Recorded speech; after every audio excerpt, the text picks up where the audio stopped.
students, I am Meena Kumari from Motilal Nehru Public School. Today I discuss the remaining questions of half yearly question paper. तो इसमें कुछ questions हमारे बच गए थे, इन questions को आज हम करेंगे. So question number 16 third part, verify that x multiply y is equal to y multiply x if x is equal to 7 and y is equal to 1/2. आपने ये बताना है x को y से मल्टीप्लाई करके वही आंसर आए जो y को x से मल्टीप्लाई करने पर आंसर आए. ये हमारे पास कौन सी प्रॉपर्टी है? कम्यूटेटिव प्रॉपर्टी है रैशनल नंबर्स की. तो इस प्रॉपर्टी के थ्रू इसको हम सॉल्व करेंगे. हमने लेफ्ट हैंड साइड ले ली x इंटू वाई, इसमें वैल्यू रख दी x की प्लेस पे 7, y की प्लेस पे 2, सो 7/2. अब सेम इसी वे से हमने राइट हैंड साइड ली y इंटू एक्स, y की प्लेस पे 1/2 को रख दिया. 7 की प्लेस जो हमारे पास 7 है इसको किसकी प्लेस पे रखा हमने? x की प्लेस पे, तो 7/2. So left hand side is equal to right hand side, hence verified. अगर यदि राइट हैंड साइड का आंसर लेफ्ट हैंड साइड के आंसर के इक्वल आ जाता है तो जो हमारे पास गिवन कंडीशन है वो सेटिस्फाई होगी. Next is find the square root of 100 by repeated subtraction method. Repeated subtraction method क्या है कि जो भी हमारे पास नंबर गिवन है उसमें से हमने ऑड नंबर्स को ही सब्ट्रैक्ट करते जाना है.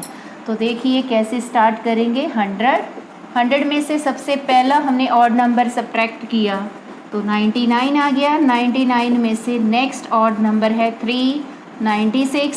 96 में से नेक्स्ट ऑड नंबर 5 सब्ट्रैक्ट कर दिया 91.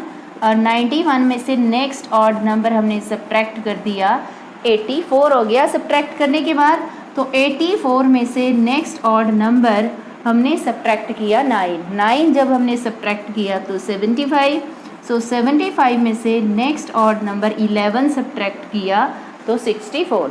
अब 64 में से हमने नेक्स्ट ऑड नंबर 13 को सब्ट्रैक्ट कर दिया तो 51 में से नेक्स्ट ऑड नंबर 15 को सब्ट्रैक्ट किया जब हमने, तो हमारे पास कितना आया इसका आंसर 36. 36 में से नेक्स्ट ऑड नंबर 17 को सब्ट्रैक्ट किया तो 19. और 19 में से नेक्स्ट ऑड नंबर सब्ट्रैक्ट किया 0. अब हमने ये देखना कितनी बार हमने ऑड नंबर्स को सब्ट्रैक्ट किया. देखिए 1 2 3 4 5 6 7 8 9 एंड 10. तो हमने 10 ऑड नंबर्स को सब्ट्रैक्ट किया. It means 10 times odd numbers लिए. पहले 1, फिर 3, फिर 5, फिर 7, फिर 9, फिर 11, फिर 13, 15, 17 और 19. सो जब आपने 100 का स्क्वायर रूट निकाला तो वो हमारे पास क्या आ गया 10. ये 10 कहाँ से आया? 10 जो हमने ऑड नंबर सब्ट्रैक्ट किए हैं उनको हमने यहाँ लिखा है 10. Next is find the square root of 625 by prime factorisation method. तो अब हमने प्राइम फैक्टराइजेशन का मेथड यूज़ करना है स्क्वायर रूट को फाइंड करने के लिए. फर्स्ट प्राइम नंबर 3 ऑड, ये 625 इवन प्राइम नंबर से कभी भी डिवाइड नहीं होगा. सो भी नेक्स्ट एक प्राइम नंबर 3 से भी डिविजिबल नहीं है. उससे नेक्स्ट 4 से तो होगा ही नहीं क्योंकि 4 हमारे पास क्या है? इवन है. तो 4 से 4, अब देखिए अब बोलोगे 4 तो इवन, जो हमारे पास प्राइम नंबर ही नहीं है तो और जो हमारे पास 4 है वो ओनली इवन नंबर है. तो इस इवन नंबर को तो हमने लेना ही नहीं. हमने सिर्फ क्या लेने हैं? प्राइम नंबर्स लेने हैं 2 3 5 7 एंड सो ऑन. जब हमने इनमें से 2 लिया, 2 से भी डिविजिबल नहीं, 3 लिया, 3 से भी डिविजिबल नहीं, तो नेक्स्ट हमने 5 लिया. तो 5 से डिवाइड किया 125, फिर से 5 से डिवाइड किया 25, फिर से किया 5, तब तक करते जाना है जब तक कि नीचे 1 नहीं आ जाता. सो 625 का जब आपने स्क्वायर रूट निकाला 5 × 5 × 5 × 5 जो भी नंबर्स आ रहे हैं उनको आपने राइट करना प्राइम नंबर्स को. So square root of 625 is 5 × 5. हर एक जो ट्रिपलेट, जो आपके पास जो भी डबल आ रहा है, जो भी पेयर्स में नंबर आ रहे हैं, उनमें से आपने एक नंबर को सिलेक्ट करना है। इस पेयर में से 5 ले लिया और इस पेयर में से भी 5 ले लिया, तो 5 × 5 25 your answer. Next, if one side of square is 12 centimetre find its volume. अब स्क्वायर की एक साइड है 12 सेंटीमीटर, यहाँ हमारे पास ये स्क्वायर नहीं, यहाँ क्यूब आएगा, क्यूब की वन साइड है तो उसका हम वॉल्यूम निकालेंगे। तो क्यूब की शेप के लिए आपके पास क्या है, यहाँ साइड गिवन है, ये आपके पास एक क्यूब की शेप है,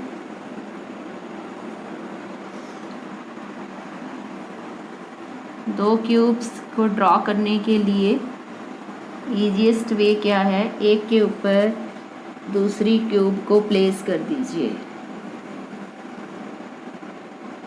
इनको मिला दीजिए, तो आपके पास क्यूब की शेप बन जाती है। अब क्यूब की साइड हमारे पास कितनी है, 12 सेंटीमीटर।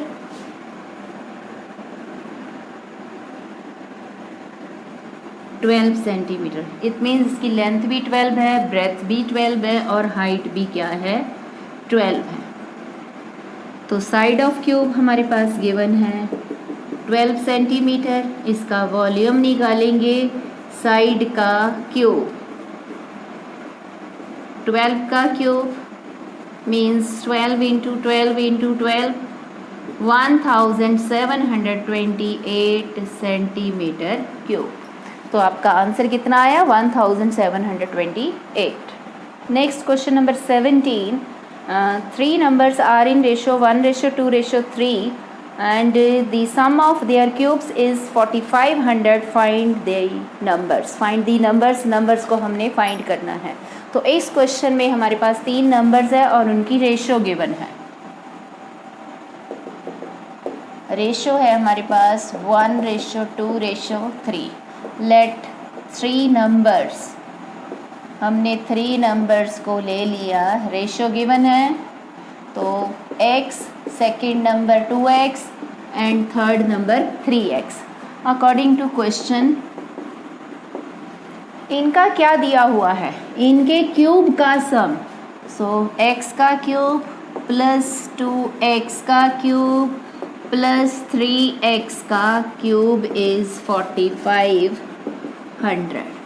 x का क्यूब x क्यूब ही रहा, 2x का क्यूब 2 का क्यूब 8, x का क्यूब x की पावर 3, 3 का क्यूब 27, x का cube x raise to power 3 is equal to 4500। इन नंबर्स को हमने ऐड किया, 1 + 8 9, 9 + 27 36, 36x cube is equal to 4500। So x cube is equal to 4500 by में 36 के टेबल से हमने डिवाइड किया 125।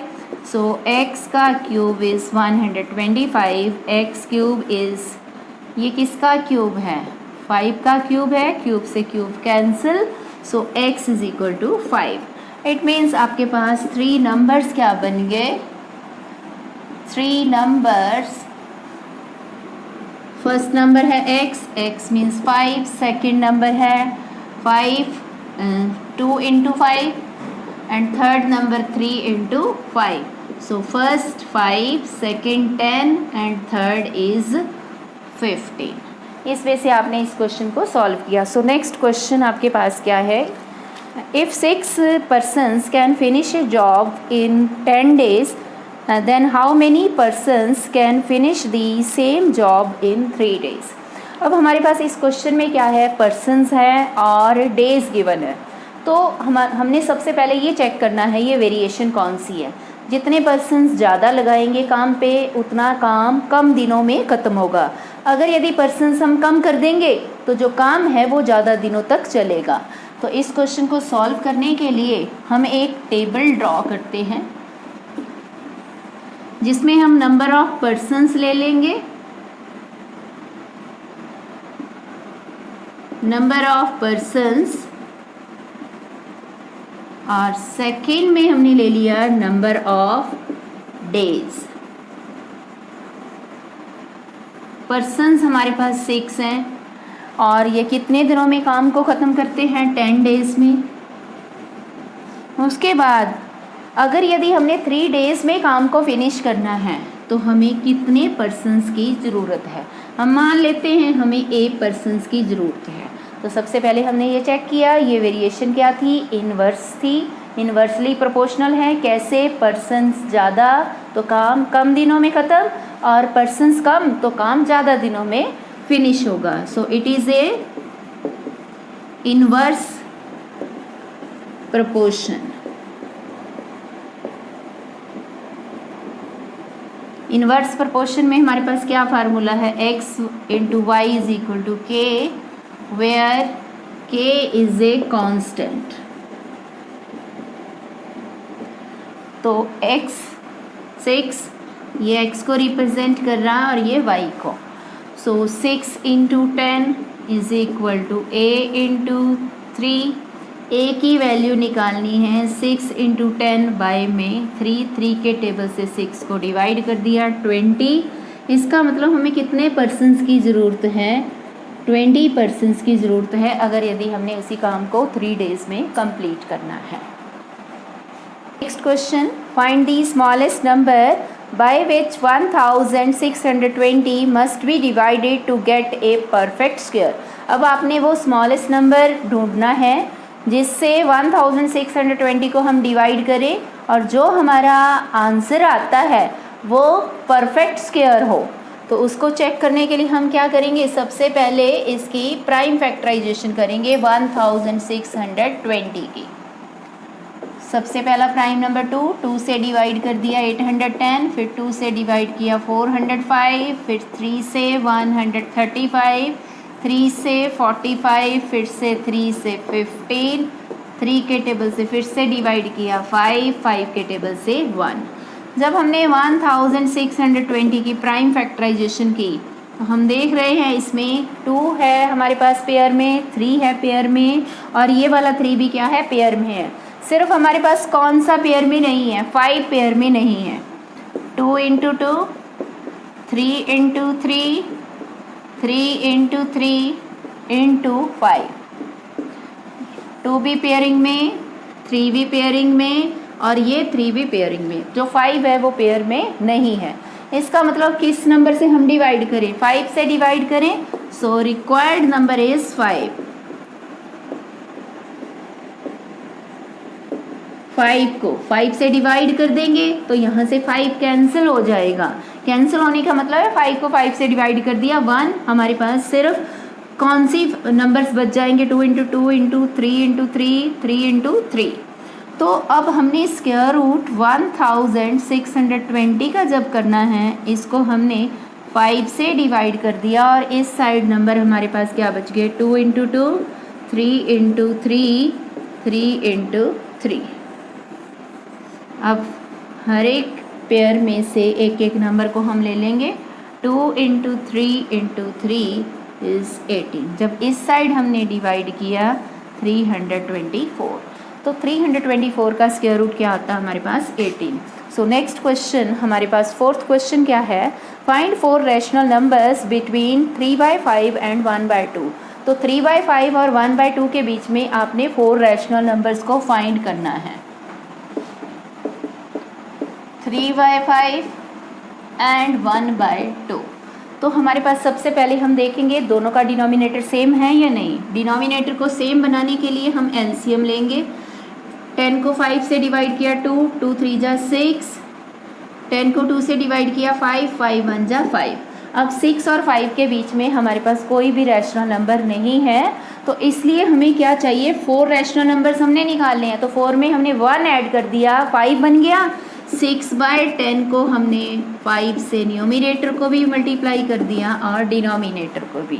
तो 6 5 जा 30, 10 5 जा 50 एंड 5/10 इसमें भी हम न्यूमिनेटर और डिनोमिनेटर को 5 से डिवाइड कर देंगे।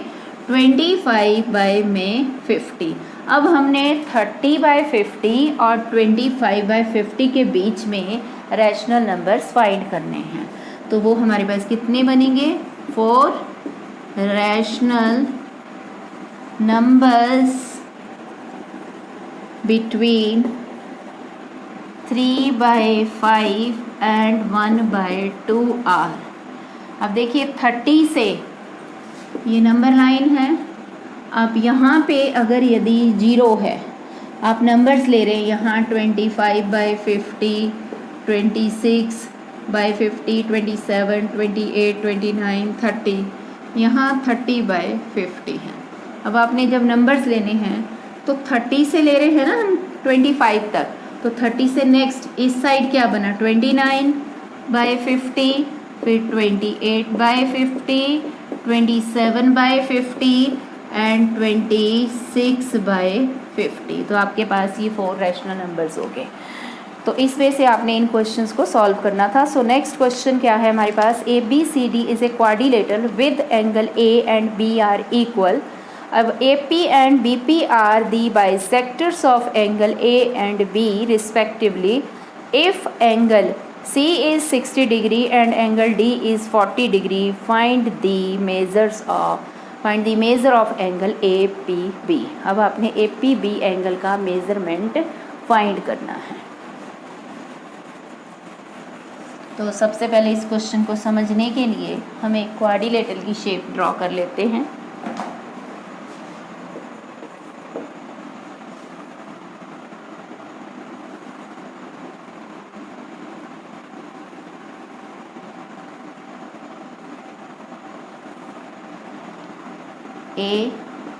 ABCD। अब इस क्वाड्रिलेटरल में हमारे पास एंगल C गिवन है 60 डिग्री और एंगल D गिवन है 40 डिग्री, और एंगल A और एंगल B दोनों का मेज़रमेंट सेम है, दोनों इक्वल है। और AP और BP क्या है, इनके बाइसेक्टर्स हैं। तो अब आपने एंगल APB का मेज़रमेंट निकालना है, इस एंगल को आपने फाइंड करना है। तो सबसे पहले हम देखेंगे ये हमारे पास शेप क्या है, क्वाड्रिलेटरल की शेप है। ABCD is a quadrilateral. तो क्वाड्रिलेटरल के सभी 4 एंगल्स का सम कितना होता है, 360 डिग्री होता है। तो इन क्वाड्रिलेटर, कौन सी क्वाड्रिलेटरल की बात कर रहे हैं, ABCD। सभी एंगल्स का सम किया, angle A plus angle B plus angle C plus angle D is 360 degree. तो angle A plus angle B, angle C की प्लेस पे हमने 60 डिग्री को प्लेस कर दिया, D की प्लेस पे 40 डिग्री को, और इधर हमारे पास 360 डिग्री आ गया। तो angle A plus angle B plus 60 plus 40 100 degree is equal to 360 degree. तो angle A plus angle B, इनका measurement 360 minus 100 is equal to 260 degree. तो ये तो हमारे पास एंगल A और एंगल B को ऐड करके इनके सम का मेज़रमेंट आया। अब इनके बाइसेक्टर्स का मेज़रमेंट ले लेते हैं। हमने हाफ ले लिया, half of angle A plus half of angle B is 260 का भी हम हाफ करेंगे 130 डिग्री। तो एंगल A का हाफ 1, एंगल B का हाफ एंगल 2 से डिनोट किया है, हमारे पास कितना आ गया 130 डिग्री। अब हम ट्रायंगल की बात करते हैं। कौन सी ट्रायंगल, ये वाली triangle. In triangle APB angle 1 plus angle 2 plus angle APB, इसमें हमने तीनों एंगल्स का मेज़रमेंट 180 डिग्री लिया। क्यों? क्योंकि एंगल सम प्रॉपर्टी का हमने यूज़ किया।